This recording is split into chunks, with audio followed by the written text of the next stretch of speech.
think we lost Sarah. Yeah, we went through this door. She came right behind us, but Sarah. Yeah, that's not a good sign. Yeah, that's probably bad. Hopefully we find her. Yeah.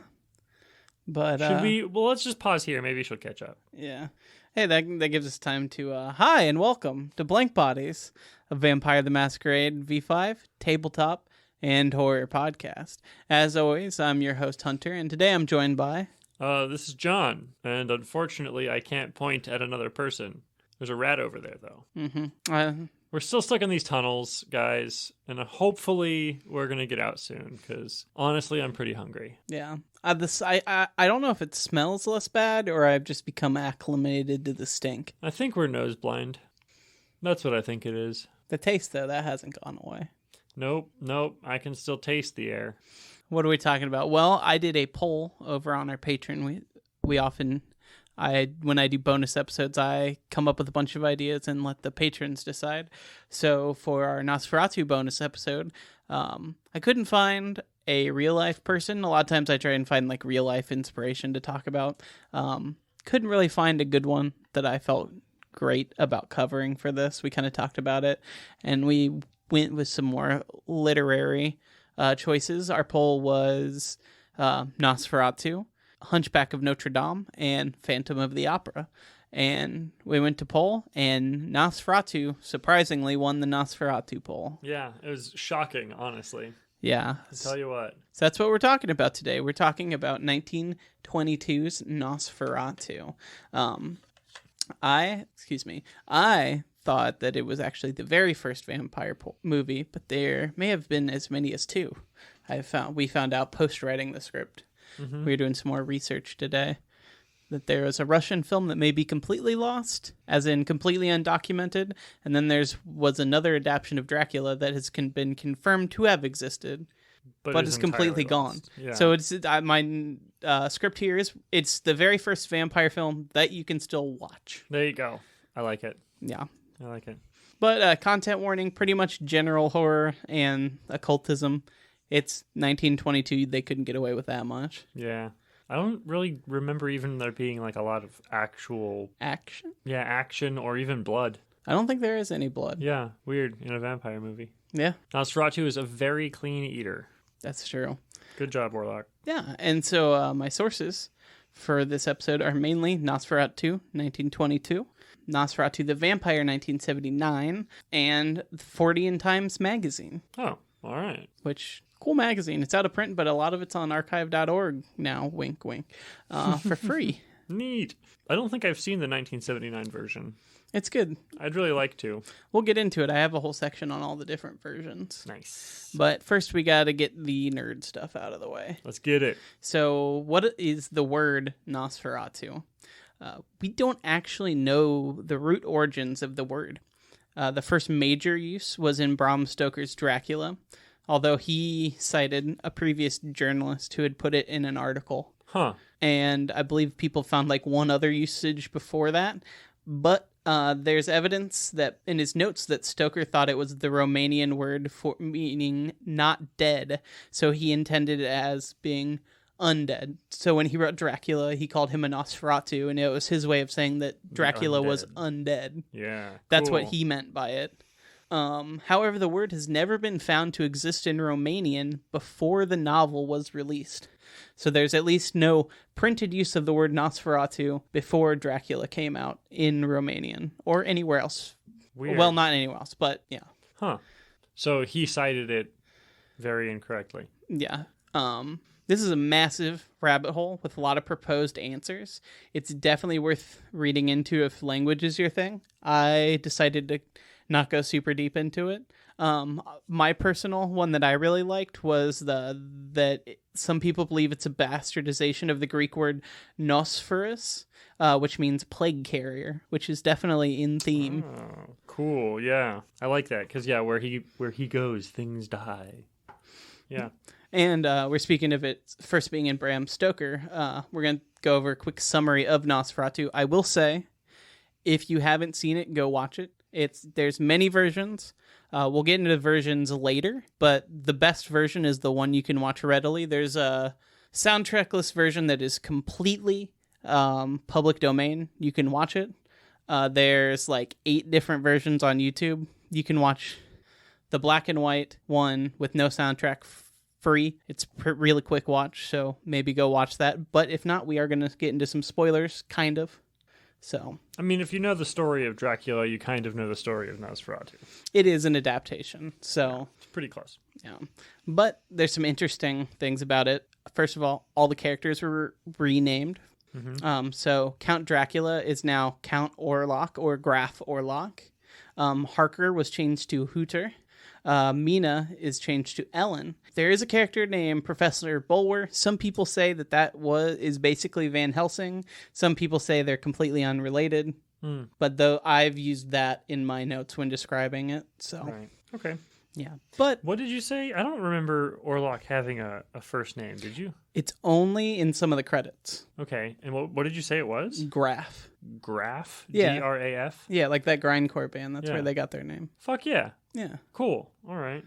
Yeah. So this was done not only for copyright reasons, because Stoker State still had a copyright for Dracula when this movie was made, but some believe it was done to make the characters more relatable to its German audience. This is a German film. The film sees Harker traveling to Transylvania to complete a real estate sale to Count Orlok. Upon arriving in Transylvania, the locals are terrified of even the mention of Count Orlok's name. You have the scene in the tavern, like most vampire movies, where it's like, oh, I'm going to go see him. No. Don't go there. Or everyone just won't talk to that person anymore, kind of that kind of vibe. Yeah. This was one of the first film times you see that scene. So, Cool. after being taken to the castle and having a strange meal with the Count, he finds bite marks on his neck. And Hooter is terrified. He took a book from the inn, which he begins to read, that speaks of vampires. Back home, Ellen sleepwalks to their balcony, where she screams Hooter's name. Ellen is Hooter's wife. The next evening, Hooter discovers Orlok's coffin and hides away, seeing Orlok pack multiple coffins onto a carriage, ready to move to his new home in Germany that he had just been sold. That real estate deal. I like that scene a lot. At least in the versions that I've watched. He looks almost like insect-like when he's moving, because it's like the crank of the wheel. I feel like I remember that they purposefully changed the rotation speed. Yeah, they had. Right? Do we get into that later? Yeah, Okay. I talk about special effects in here, but there are scenes where he moves like unnaturally quickly, and that's how they did that. That's one of those scenes where he's stacking the coffins and then he climbs up in top and hides away in one. Yeah, those were also like much lighter than they looked, if I remember correctly. Well, we'll get into it later, probably. Yeah. So once he is aboard a ship to head to Germany, the sailors discover that his coffins are filled with rats. Orlok proceeds. Spooky. Yeah, he proceeds to feed on and take over the ship. By the time it reaches land, everyone on the ship is dead, and Orlok escapes with his coffin into the city in his new home. So already we talked about in our previous episodes, very much that theme of plague, disease, the outsider, bringing death and destruction with him. Yeah. Which, uncool as that is. It's a very cool thing in a monster movie. It's a very not cool thing outside of a monster movie. Yeah, that's a good way to put it. Hooter escapes. I'm sorry, I have to stop. I love that his name is Hooter. Yeah. I don't know the exact pronunciation because it's a silent film. Yeah. So that's how it's spelled. I assume it's Hooter of some sort. I just love Hooter. I'm part German and I don't know that name. So yeah, that's fair. That one, that's a new one for me. Hey, if you know how to say Hooter better, then let us know. Yeah. At somewhere, wherever you want to reach out. But yeah, he also makes his escape back to Germany as well. Rumors of a plague spread as people turn up dead in Orlok's wake. Oh. Many blame the rats found on the ship along the bodies. And there's a lot of scenes in the movie that are just kind of all of this happening. You see people like drawing crosses on doors, people carrying coffins through the city. Very spooky and atmospheric. I'm remembering a scene, there's like a long shot of a street, and there's just like multiple groups of people carrying coffins in like a line going down the street. Am I remembering that correctly? Yes. That's a really cool shot. Yeah. The old German town just looks like almost twisted and crazy too. It's interesting. Anyway, after he returns, Ellen is able to read the same book that Hooter discovered, and decides to distract the vampire while Hooter goes to get help from their friend Bulwer. Orlok drinks her blood, but is distracted long enough to be caught in the light, killing him. Ah, damn. Ellen lives long enough to brace Hooter one last time as the sun rises. Orlok's castle crumbles, his reign of terror finally over. Beautiful story. Very quick summary. Although the movie does take a lot out from Dracula. I didn't mark all the differences because I know we've talked about doing a Dracula episode, but we haven't yet, so we don't really have a setup for what would be different. Maybe we can talk about that more if we do a Dracula episode. For sure. Because eventually I want to read the book. Book ones are harder to do than movie ones because the movies are like an hour and a half. Mm-hmm. A book is a lot longer than an hour and a half. Especially when it's an old book. Yeah. The only version I have of Dracula is like a college annotated version, which is really handy when you're reading it. But really not handy if you're trying to read it quickly? Yes. So there are a lot of different versions of this movie. And remakes and sequels and homages. So I put together a little list of a bunch of different versions. I probably left some out, but I tried to get the bulk of ones that are directly inspired by the original movie Nosferatu. So there's the original version with the original score composed by Hans Erdmann. There are a bunch of YouTube uploads with scores by other people that are claiming original score by X. So you really have to put Hans Erdmann in there. Even if it's a re-recording, at least having the original score, I think, is like the optimum. They did for the 100th anniversary, which was last year, they did a Blu-ray re-release, which is like a 4K scan of the original film projected at the proper speed, and they did like a professional re-recording of the original score, which is cool. Yeah. If you're not picky, though, go on YouTube, type Nosferatu. There's like 30 different versions of the movie with different soundtracks. Right. Like there's a version where an industrial band recorded a soundtrack. There's like tons of college projects. I'm sure people did that as like a thing and then put it on YouTube. There's tons of different scores online. Yeah. I did not compare a lot of them, honestly. I just watched the original and stuck with that. But I'm sure some of those on there probably are fucking killer too. Yeah. There's also, I think the other most notable is Nosferatu the Vampire, 1979. It's the Werner Herzog remake, or homage, as he calls it, although it's basically a remake. I really like this movie. It's very, very slow. It's slow compared to the silent movie version. That's slow. So it's great, but I also would say it's kind of somewhere in between Dracula and Nosferatu. The rights for Dracula had actually run out by 1979, amazingly. So he was able to use character names that Nosferatu had changed. Okay. Either for localization or legal reasons. Right. But so we do have, again, you have Mina, Count Dracula, all those characters are back. Harker instead of Hooter. Yeah, Lucy. Yeah. Let's see. One thing that's notable about the movie is it features real corpses. There's an intro scene that has like a lot of mummies, and they're actually real mummified bodies they use for that intro. Herzog and some film crew snuck into a crypt and bribed the guards with cigarettes and alcohol to let them film inside of it at night. So that intro is all filmed in a real ancient crypt that they just like bribed their way into. Fucking rad. I do have to warn people though. There is some controversy with some off-screen animal cruelty in that version though, specifically toward rats. Really? It's all off-screen, and I'm not going to go into details here. But if that's like an ick for you, or I'm not going to watch that, I don't blame you. Mm-hmm. That's just something I want to warn people about. That one actually has a half sequel called Nosferatu in Venice.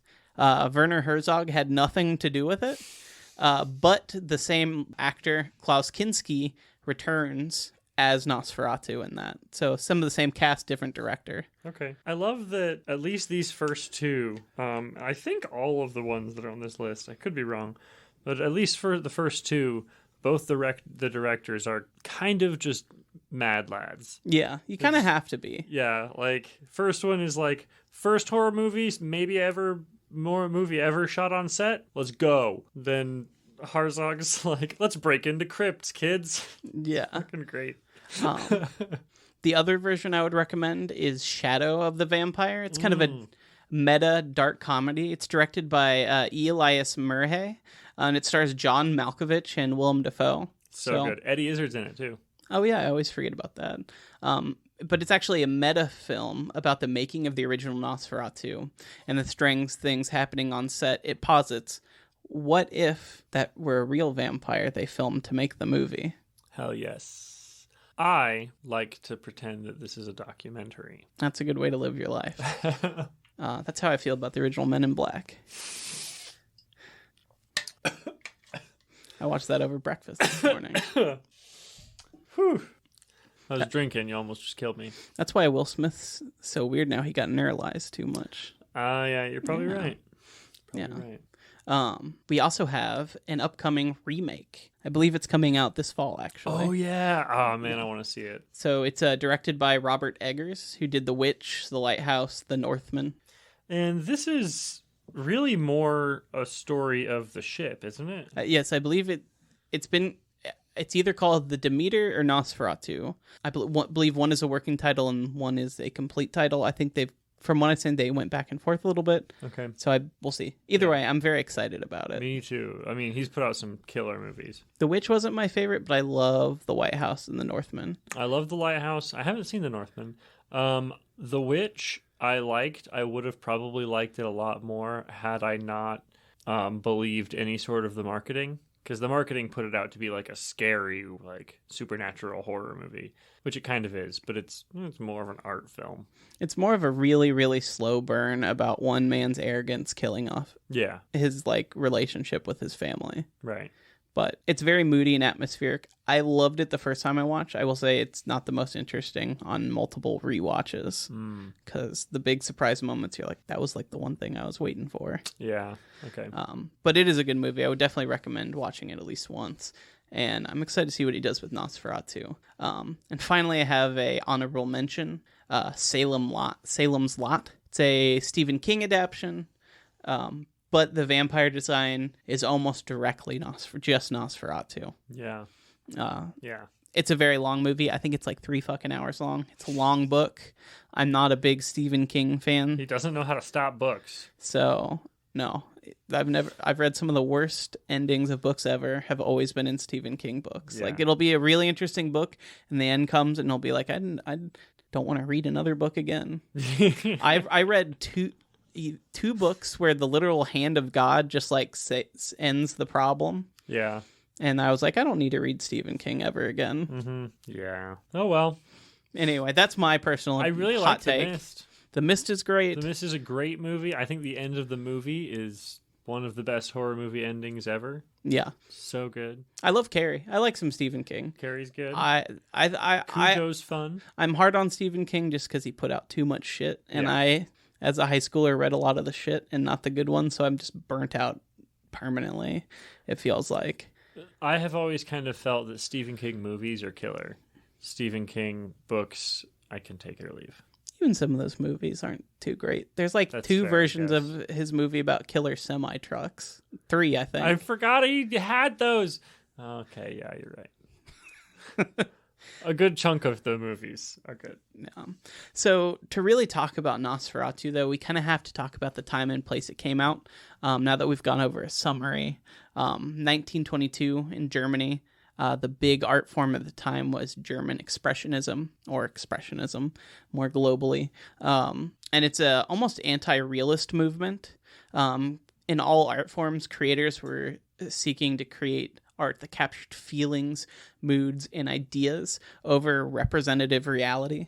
So like a lot of early film, it was just a novelty that you could watch something on film. Look like, at the train go. There's literally one video was just a train moving around and people are like, oh, that's cool. Or horse running. Yeah, or car crash. They'd crash 2 cars with no one in them and be like, wow. Yeah. So this was, I think, the next step in just developing film as an art form. Mm-hmm. But I mean, it also was like big in paint. I think painting is where most people know Expressionism from. As a greater art movement, it's largely agreed to have begun in 1901. Some notable artists are like Francis Bacon, Edvard Munch, Dorothea Tanning, Scream. I think that's a very well-known poet. I like that one a lot. Well-known painting. Every time I hear Francis Bacon, for some reason, my brain conjures up Kevin Bacon. 6 degrees away, at least. Can't be more than that. It's true. Tag me on Twitter or Discord if you can figure out how to get from Francis Bacon to Kevin Bacon in 6 steps or less. Please. I know it's kind of a boomer game, but it's kind of a fun one. So German Expressionist cinema came a little bit later, after 1901. The first German Expressionist film is considered to be The Student of Prague from 1913, and it's actually an Edgar Allan Poe adaptation. Oh, cool. It's also considered the first German art film, while the French Assassination of the Duke of Guy from 1908 takes the #1 spot as first art film. Yeah. Other notable Expressionist films are 1920's The Cabinet of Caligari, cool, and The Golem, or How He Came into the World. I haven't seen that.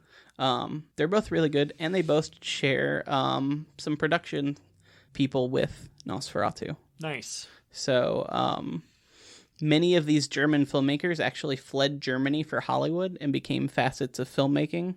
This was all going on right after World War I, so there might have been a reason they all kicked over here. Yeah. Yeah. But because of that, the genre's stark contrast in mood directly influenced Universal's later horror movies, horror in general, as well as film noir. It's kind of got that look, that very high contrast white and black, or even if there's colors in there, they're kind of muted. Yeah, for sure. The shadows aren't shadows, they're just pits. Yeah. Yeah. And we can talk about the special effects a little bit. Many of the special effects in Nosferatu were pretty cutting edge for the time. Like you mentioned earlier, them speeding up or slowing the film to create a dreamy or like supernatural look, atmosphere. Early use of some stop motion in Nosferatu, actually. Oh yeah, the scene that there's a door opening, if I'm remembering correctly. Like it just it's closed, it's like halfway open, then it's open. He's standing there all suddenly. Yeah, I remember that. It's like a stop motion jump scare. It's really cool. Very early use of superimposing scenes and characters together. Yes, where they literally like fade from one film to another, which was way harder back then because they actually had to do it by hand by different film stock. Yeah. And I have to say, we'll talk about him more later, but the amazing design and makeup work done by Albin Grau. He not only produced the film, but he did almost all of the design and makeup work himself. Really? Yeah. That's dope. Yeah, so let's actually talk about who made the film. Nosferatu was the one and only film made by Prana Films. We'll get into why in a little bit. Prana. Yeah, we'll talk about that word too because it does come up. Okay. So Albin Grau was founder of Prana Films, and he was already experienced in the world of film. Grau had previously worked on The Cabinet of Caligari and many other films. They didn't have the names and titles like we do now, but it's believed he did like what was close to storyboarding, planning shots and stuff for that movie and other films. Okay. They didn't really keep track of things like we now. That's one thing. A video we were watching from James Rolfe, the Angry Video Game Nerd. But he did a video about the 100th anniversary of Nosferatu we watched. And one thing he notes is that, like, unless it was a main name character, none of the people in the shots are credited in this film. Yeah. And many of them, we have no idea who they are to this day. So behind the scenes, doubly so. There's not even, like, pictures of them. So it's kind of cool, honestly. It gives a more... like, mystery. Yeah. It feels realer somehow. Exactly. And then we have M.W. Murnau was the director, and even before Nosferatu, he was experienced. He'd even worked on a now-lost adaptation of Dr. Jekyll and Mr. Hyde called Der Januskopf with Bela Lugosi early in his career. Bela Lugosi was actually another who fled to America to escape World War II. Interesting, yeah. God, I bet that movie would be real fun to watch. Or it'd be real bad. I feel like those are the two... the two choices for movies from that era. Either it's like, or it's really not. Yeah. I feel like you kind of have to get in the mood to watch these older films too. Like, we watched it in the server and it was fun. But I mean, to really experience it, it's a turn the lights off in your house, and sit and immerse yourself. Yeah, pour yourself like a thick glass of whiskey or like roll something up and just let yourself be absorbed into it. Because there's no dialogue to tie you into it. I mean, if depending on the version, there might not even be a score to what you're watching. It's all visual pretty much. And so you really have to just let yourself go. I think that having a score and having a good score is, for me, like integral to properly enjoying it. Because if it's just silent completely, for some reason I just can't engage as well. So, yeah. But do you when you watch it. Yeah. One other person that I think that's notable to talk about is Max Schreck. He plays Count Orlok here. Schreck was a huge actor of stage and screen, and he worked in film all the way up to the 60s. Though I don't think it was complete. I was able to count at least 30 credits to his name. Wow. So, big actor for decades, even after this. Cool. Which is a bummer, because I don't think I could name a different movie he's in. I know one was called, it's like The Revenge of the Flappers or something like that. He's in... Oh my, the Flappers, they're coming to get you. Yeah, exactly. Or it's Birds. It's just an off-brand Birds. Proto, the original. I guess it would be Proto. The Flappers. So now that we know who made the film, now we can get into the really fun, weird shit. Yeah. Ready to talk about all the hidden occult meaning? Fuck yeah, I am. Okay, so this is probably where the episode's really going to slow down, because I thought this was the most fun to research for me anyway. Cool. Let's see. So we'll start with prana films. The word prana, in yogic, Ayurvedian, and theosophical belief systems, prana means breath or life force. For those not aware, a root of many New Age beliefs, Theosophy was created by Helena Blavatsky. It was basically just her translating bits of pieces of Indian and Asian cultures, religions, and folk beliefs, and then bringing it back kind of twisting it to her thing, and then bringing it around. It would later get twisted even more and fucked up a whole bunch, and then used by the Nazis. Yeah, unfortunately, I was talking with some friends about this while I was working on the script, and she does get a lot of shit. Unfortunately, those belief systems were kind of just what a lot of upper class European people thought anyway. Yeah. Which is why when he rose to power, a lot of people are just like, yeah, that makes sense. Unfortunately. Yeah, I mean, from what I understand, she was kind of like not a great person to begin with, but also like she wasn't a Nazi. Yeah. She wasn't cool with that from what I understand. Yeah. But she did believe that a white race that she called the Atlanteans were meant to inherit the earth, but she said they weren't supposed to take over, that they would just get it by right eventually. Right. So, yeah. Still not great. Not great. And unfortunately, that's the basis of a lot of our occult beliefs even to today. So. Yep. But Grau had intended prana films to focus on specifically occultic and mystical viewpoints that he held about the world. Though Nosferatu would be their only release, he had plans for many other horror films, which he had written out, including titles such as Dreams of Hell and The Devil of the Swamp. God, somebody needs to go back in time and fund this guy. I want those movies. Those are good titles. Yeah, right? The Devil of the Swamp. The prana logo itself, if you go look it up online, was a play on the yin-yang symbol, but instead of the alternating dots in black and white, it said like prana in black and white. Cool. So again, mixing different belief systems together into... He was a occultist of the early 19th century. Right. Albin himself was a member of multiple occult groups, including the Brotherhood of Saturn, the OTO, Ordo Templi Orientis, and a master of the Pansophical Lodge. Grau also was a worshiper of the goat deity Baphomet at one point in his life. Fuck yeah. He was all over the fucking board. That is a lot of things going on there. I mean, a few of them like mixed together okay, I guess. Like Baphomet, they have in OTO stuff, don't they? I believe so. I don't know OTO too well. It's just a bunch of Crowley shit. Yeah, which we're going to get into in a little bit. Don't worry. Okay. So during the development of Nosferatu, Grau's friend Heinrich Trenker founded the Grand Pansophical Lodge of the Orient, a mystical belief soup of many occult groups at the time, even more so than things like Theosophy were. Huh.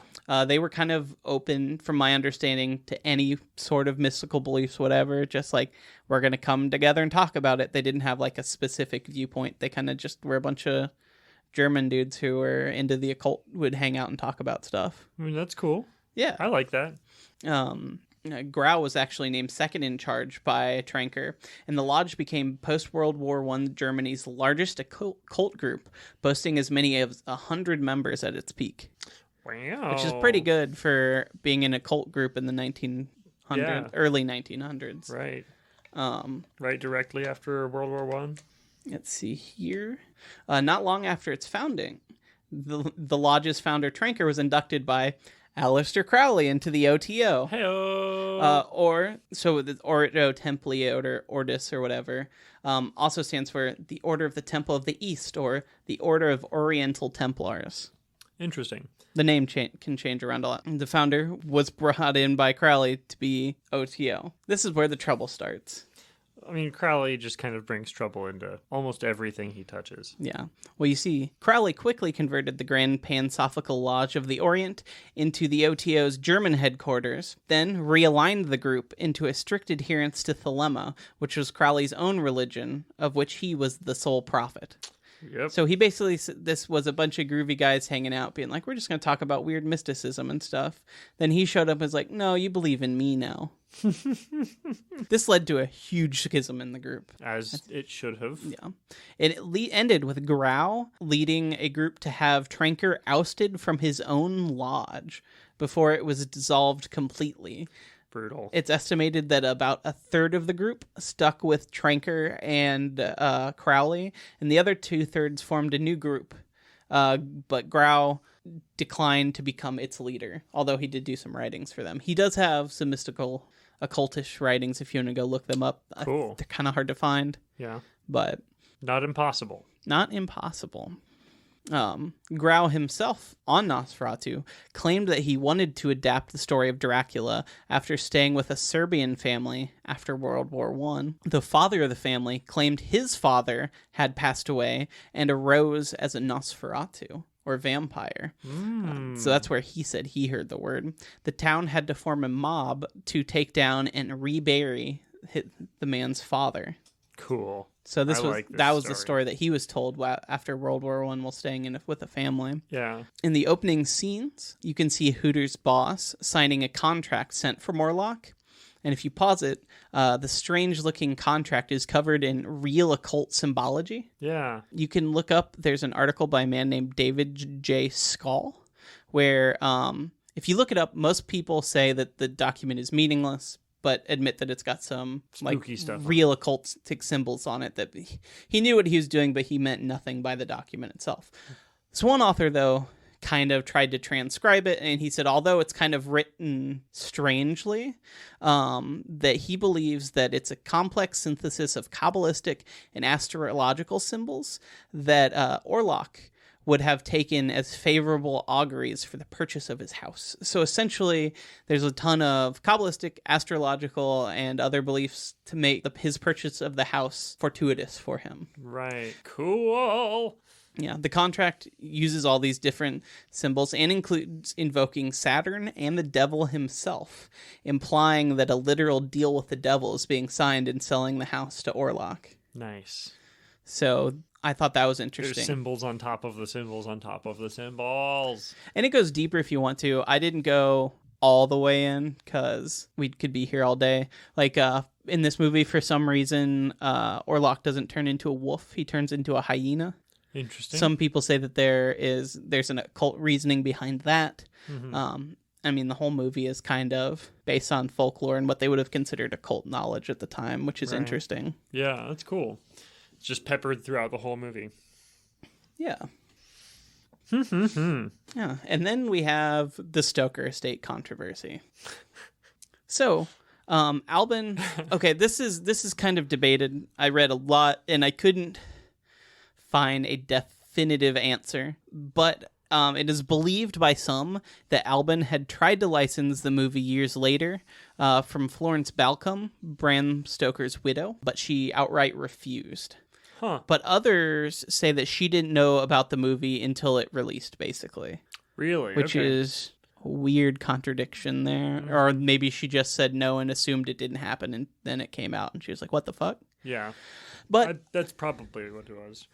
yeah. But either way, after the film's premiere in, for some reason in my script I put 2022, but I meant 1922. That was last year. Yeah. I mean, I think that was an autocorrect there, but you know, honestly, like, though, if you think about it, time is just like a big cube of jello. So technically, it could have come out in 2022. it's coming out right now, and it'll Exactly. come out next week. Yep. But more importantly, in 1922, Bram Stoker's estate, which was ran by Balcom, sued Prana Films and won damages. However, Prana was already on the verge of bankruptcy. The movie didn't do great, and they spent way too much money. Yeah, I mean, shooting on site. Yeah, it was one of the first films to shoot on site. They went to Transylvania to shoot real castles. They traveled for this. I heard they were also like trespassing in a lot of those castles and stuff like that. Really? That's what I've heard. I don't know if that's true. I have not taken the time to verify. I didn't see that, but who knows? Right. It's kind of hard to tell. But pretty much everything was shot on site. Like if you go watch something like Cabinet of Caligari from this time, like it's all stage props. They're all on stage. They're basically filming like a stage play. Right. So this would have been expensive just to haul the equipment around, get the cast to places, film like almost closer to something that you would do now than other films at the time. Absolutely. So this was an expensive film, and while people generally seemed to really like it, it did not do well. They were already about to go bankrupt, so when she sued and finally won a couple years later, while she won damages, they didn't really make enough money for there to be much damages for her to win, essentially. Some say out of that frustration, she pushed and won to have all copies of the film destroyed. Damn. And within, I believe in 3 or 4 years, all copies were destroyed. The last German copy, I believe, was held by a like archival society who tried to hold on to it, and somehow they got outed as having a copy. Damn. So this was almost lost films. Like we talked about a couple others. Yeah. They're just gone forever. That's a big problem with film at this time. So wasn't the film destroyed? Well, it turns out we got lucky. The film is only watchable today as, and this is another number that I've heard different accounts of, but somewhere between 1 and 4 reels had found their way out internationally. The Stoker estate also held on to a single reel. Oh. Although, from what we understand, Florence herself never once saw the film, even during all these lawsuits. Interesting. You'd think you'd watch it. Yeah. From multiple accounts, she never saw the movie. She just said they stole my husband's work and got to the lawyers. That's crazy. So there was one version held on by the estate and a couple that made it out internationally. And even with those international copies and their copy, it's kind of amazing that we still have any versions of this movie left. Yeah, film back then was not like a thing that kept. No, film is very flammable. It's filled with tons of nitrates, which are very, very flammable. And it rots over time. Even modern film will rot over time. All your cassette tapes and VHS tapes, maybe not in your lifetime, but they will rot away eventually. Right. And there's literally nothing we can do to make them last permanently. Not only that, but Murnau himself had directed 21 films, of which 12 are considered completely lost to this day. We pretty much washed our hands, say there's no way this will ever be recovered. They're just all gone. That's crazy. There's also one of his other films that only has one small fragment of the first reel of the film left. So just because they've either burned, gotten lost, or rotted. So out of 21 films a man made, who is considered one of the best early directors, 13 of his movies cannot be watched in whole or at all.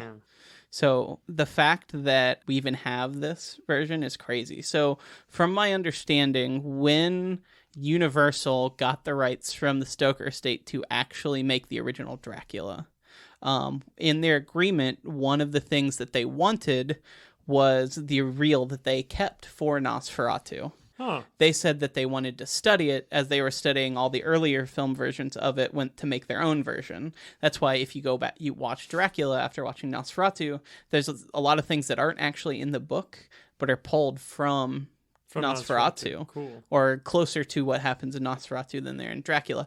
And because Universal got their hands on it, that version was properly archived.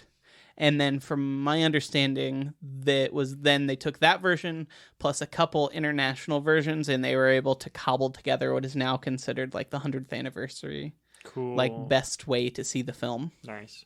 But there's still a lot of like lost pieces to it, correct? That I'm not sure. Okay, I think that might be one of those another urban legend to it, where there's like almost a whole nother reel that's like lost. That I don't know. I know some of the earlier scans, which were made off those international released reels, were incomplete or had damage to them. So that might be where that rumor came from, because they kind of did have to eventually get the remaining reels together to remaster into what we have now. Damn. So we believe what we have now is the complete film as it was intended to be seen. Cool. But maybe not. Who knows? A lot of movies. That'd be a cool, like, maybe, I don't know if it would work with VTM very well, but like an Unknown Armies even plot hook. Like, there's a rumor that there's one more reel of Nosferatu. Nosferatu is actually an occult ritual, and getting that last reel could complete it. That'd be neat. That would be cool. Somebody run that. There's a lot of lost films from this era. I know one of the big ones was London After Midnight, starring Lon Chaney. The last known copy of the film was destroyed in the 1965 MGM Vault Fire. That Vault Fire was really bad because, I mean, it was literally a vault full of flammable films. Yeah, if one catches and it's a vault full of flammable films, I'm going to guess that there were 0 to less than 0 survivors. Yeah. Of the film, that is. I don't know if people died in that. I don't think so. I think it was just, there are film stills from London After Midnight, and there have been reconstructions, but I believe the film is still... It's gone. There's a lot of early horror. There's a lot of early movies like from that era that are gone. I know I like watching like lost media videos and stuff occasionally, but like early horror, there's a lot. Yeah. Like black and white era. It's a shame. Mm-hmm. It's a shame, but what can you do, right? Yeah. Except for maybe time travel. That's true. I don't know if that was supposed to be anyway. Do you have any final thoughts on Nosferatu? I mean, I think we covered most of it. I've always said that, like, while for me, sometimes it's a very difficult film to watch because it is kind of slower and it's sometimes difficult to engage in if you aren't, like, in the right mood for it. I think it's a very cool movie. I think there's a lot of really cool stories behind it. We touched on some of those. I don't know if I told this story, but it took me forever. Sorry if I already told you guys this story, everybody who's listening. It took me forever to actually be able to see it from start to finish because my friends and I would watch it together. Have I told you this? I think so. You kept falling asleep, right? Yeah, we'd started at like 11:30 midnight after we had been like, out doing stuff all day and everything. So we're already kind of tired. We'd start it and we'd all fall asleep. And we started a rumor within our friend group that no one has ever seen the end of Nosferatu. And the few that have didn't survive. It was too horrifying. And so for the longest time, we'd be like, nope, we're just going to go to sleep anyway because we don't want to die by the end of this. Fair. Yeah. So don't watch the end. Maybe that's the last reel. It's like The King in Yellow. It's the last act. It's just lost. You can't read the last act. Second act in King in Yellow, whatever. I'm tired of being in this fucking sewer. Yeah, I think I see some light up ahead. That might be the way out. It is kind of like one of those cellar door kind of things, it looks like. Hey, I could go for some wine. Let's check it out. Yeah, let's go. Sarah, I hope you hear us. Come through the door. She'll be all right. I guess. She's good at making friends. That's true. I'd also like to take a second to thank Paralyze for our soundtrack. Oh, yeah. Thanks, Paralyze. Yeah, and if you want to keep up with us and what we have going on at the show, you can check us out at Twitter at _blank_bodies. We're on Instagram at blankbodiespod. We're on Tumblr as blankbodiespod. We're on TikTok as blankbodiespodcast. We don't have a Threads. No, I don't understand it. I'm old. I don't was told it was Twitter for normies, but you have to make a meta account, and so I want a meta account. yeah. Less the Zuck has, the better. Yeah, that's true. But if you love what we're doing here, or you'd like to throw us a couple bucks in support, You or don't have to just love it. You can also just mildly like it, or just fucking hate our guts. Yeah, if our hate of our voices what gets you through our workday, and you'd like to throw us a couple dollars, you can head over to patreon.com. Or patreon.com/blankbodies.